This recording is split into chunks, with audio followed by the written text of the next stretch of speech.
Karanasan ko sa paggawa ng content, karanasan ko bilang isang content creator. So ito na nga mga kainday, ikwento ko sa inyo na hindi po talaga madali ang buhay bilang isang content creator, lalo na pag hindi pa tayo kilala sa mundo ng social media. So kasi mangangapa pa tayo, lalo na marami po talagang mga palisi, no? Pero nga mga kainday, kung gusto talaga nating maging isang content creator or gusto talaga nating mag-vlog, so kailangan talaga mga kainday ay huwag tayong mainip, no? Kailangan matyaga tayo at masipag. Kasi nga, dito sa mundo ng paggawa ng content at paggawa ng mga vlog, no? So, wala talagang instant dito at kailangan paghirapan mo talaga. So, dadaan tayo sa parang butas ng karayom, no? So, itong sinishare ko sa inyo ay karanasan ko ito mga kainday, na para sa akin ay hindi talaga siya madali.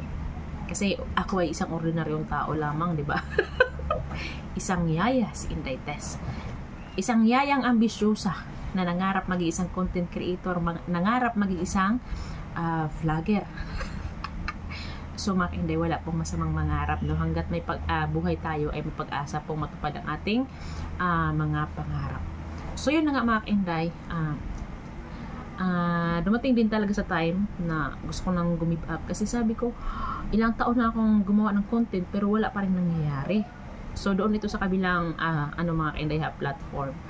So bakit ganito? So dumating sa time na napapagod na ako. Kasi sabi ko, bakit yung iba parang madali lang sa kanila gumawa ng content, kumakain lang sila, nagkakaroon agad ng maraming views, maraming shares, maraming reaction. Pero ako, anong ginawa ko? Ang dami ko nang ginawa, wala pa rin nangyari.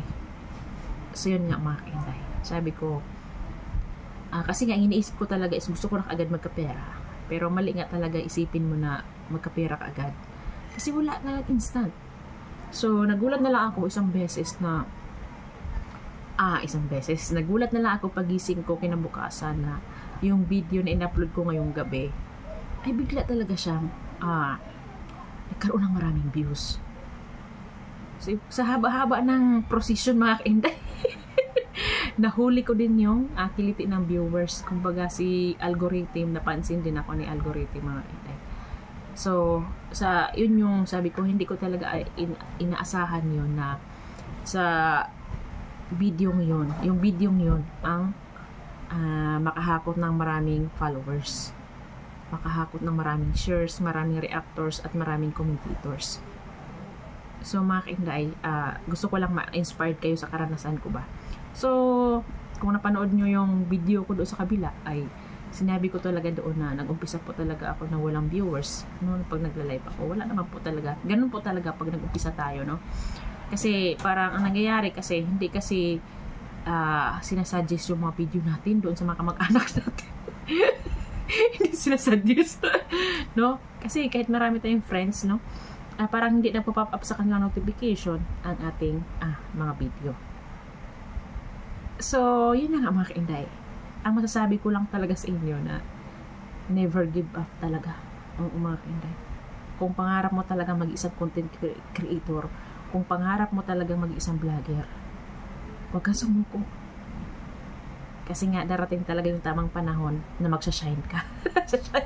Darating talaga ang tamang panahon na tayo ay magsashine, no? So, kung hindi man tayo ngayon mga kainday, baka bukas, baka next week, next month, maghintay lang tayo, huwag tayong mainip, no?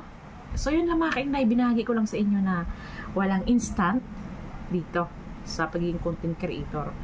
So, ano lang, ang puhunan lang natin dito is sipag, tiyaga, at syempre magdasal, at syempre magtiwala tayo sa itong sarili na kayang-kaya natin gawin kung ano man yung pinasok natin.